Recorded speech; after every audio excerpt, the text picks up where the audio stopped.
Half-Life is one of the most influential gaming franchises of all time, since its debut in 1998.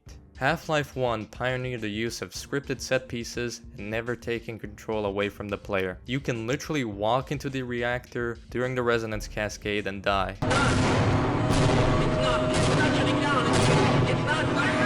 With the game doing nothing to stop you. Half-Life 2 introduced innovating physics puzzles, along with complex world building powered by the new Source engine. Most of you are probably sitting there and saying, "We have heard this a million times, can you just get to the point?" What I'm trying to get at is, Half-Life is not a game you would imagine being in 2D, unless you spend your time on DeviantArt, in which case, we're all praying for you. But what if I told you that there is a Half-Life game, not only in 2D, but also published by Valve? I can't because I'm lying. I present to you Codename Gordon. Where is it? Well, the game was developed by German-based Nuclear Vision and published on Steam by Valve a few months before the release of Half-Life 2 in 2004. If you want to know the state of the company, the only other game they made called Psychotoxic is only available on myabandonware.com. And going to their website just leads you to buy the domain, so safe to say they went down the crapper. Back to the game itself. It has been delisted from Steam in 2008, but you can still obtain it by typing this into your browser and opening it in Steam. The game is a side-scrolling platformer with levels inspired by both Half-Life and Half-Life 2. It features 6 chapters, 8 different enemies, 5 weapons, and a fully functional buggy. It was created using Adobe Flash, which is a hallmark of the 2000s and early 2010s, before getting shut down in 2021. However, the game runs such an old version of Flash that it did not include the time bomb like the other versions did, so this game is still playable. Before we continue, I would like to thank the sponsor of this video, me. So if you're enjoying this video so far, I would encourage you to leave a like and subscribe. When you start the game for the first time, it starts in an eye-watering 800 by 600 resolution, and a very compressed version of the Valve Guy intro plays. That's promising. Nice.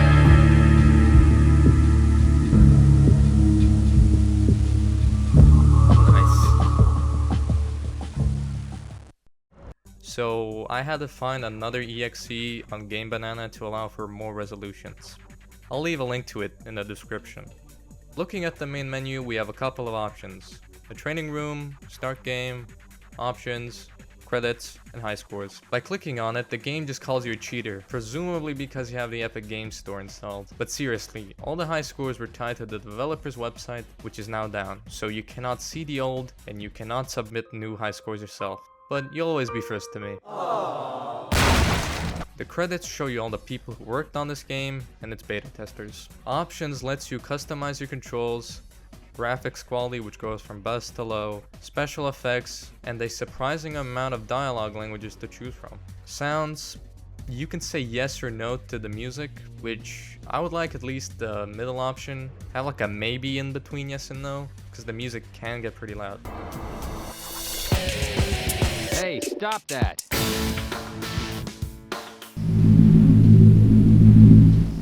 The training room just basically shows you how to navigate the game, use your flashlight in dark areas, and how to replenish your health and armor using the stations. Then you go through a crash course with all the weapons. A crowbar, a pistol, what looks like an AR and SMG hybrid, and of course the gravity gun.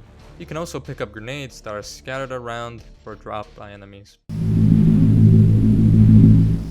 The weapons feel a bit clunky as you cannot aim straight up or down, and most weapons lose their purpose after you get the SMG. And it doesn't really make sense to use the pistol or crowbar to conserve ammo, as I never ran out throughout my playthrough until the very end. The pistol has fewer rounds per mag, is slower, and has higher spread than the SMG. The crowbar is good against headcrabs and hostile crates. And no, you cannot destroy them using grenades. For some reason. The movement suffers from severe lose all your velocity when you lift your finger off of movement key syndrome, which has led to me dying many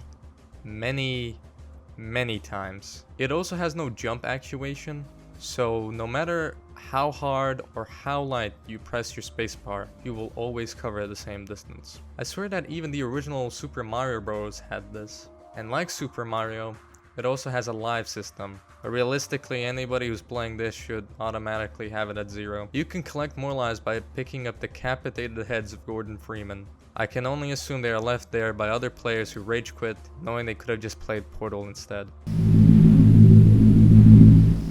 The characters are a bit two-dimensional, giving some very basic exposition mixed with cheesy puns and jokes. You can respond to them with emoticons, like it's some sort of a Discord role-playing session. Their voice sounds like what I would imagine ChatGPT sounds like while generating text.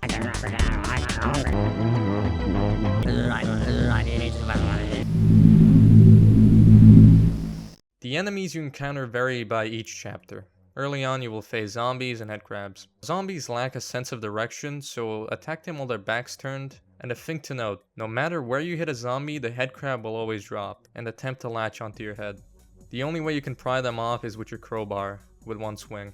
As you progress throughout the chapters, you will face combined soldiers armed with SMGs, turrets that can be knocked over, and manhacks, which are a bit annoying. One thing about the combined soldiers, they have a very I don't give a damn attitude.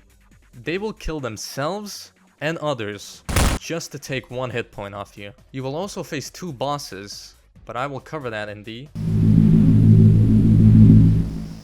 The game starts in a dock, per the name of the chapter. For any of you familiar with the development of Half-Life 2, this whole area is inspired by the Ravenholm docks that were present in E3 footage from 2003. It follows the same sequence where the player picks up a crowbar and faces zombies. However, the zombies are very different. The one in the E3 footage having an updated look with jeans and a dark blue shirt, while Codename Gordon uses the original headcrab scientists from Half-Life. This chapter introduces you to the basic mechanics of the game and how to traverse it, if you already didn't play the training room. You will only face zombies and headcrabs during this chapter.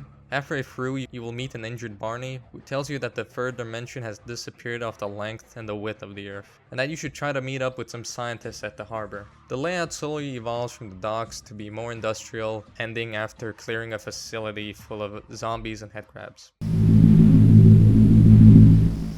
Chapter 2 starts you off by encountering a combined soldier who will look inspired by early concept art. Progressing forward, you will encounter an SMG and meet up with Eli and Alex. They will tell you to push onto City 17 as it seems to be the center of the disturbance, and you can borrow their car as well. You'll go forward into a harbor facility to gain access to the sewer system, which will lead you to Dr. Kleiner, who gives you the gravity gun.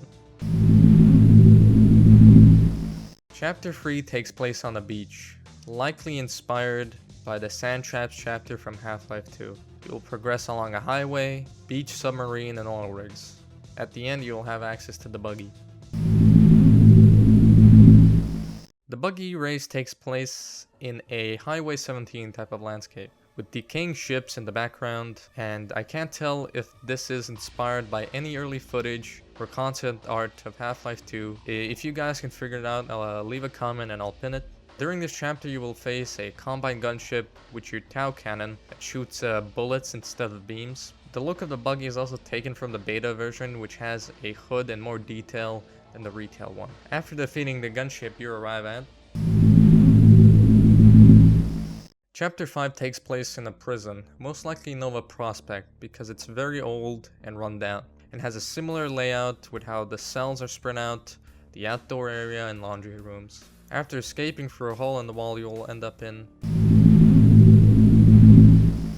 Chapter 6 takes place in City 17, which looks more like an Egyptian town than what's present in retail Half-Life 2. After making it off the streets of the city, you make your way through a ruined building to reach the sewer, which leads out to a building with stairs to the roof. You fight combines and zombies on ruined rooftops until you reach the G-Man, who's standing on a combine wall. He tells you that to find out the source of the current circumstances and the sinister powers at play, you will need to defeat the boss that lays ahead, the boss being a Strider. When you defeat it, a portal will open, supposedly back to the third dimension. Play Portal instead.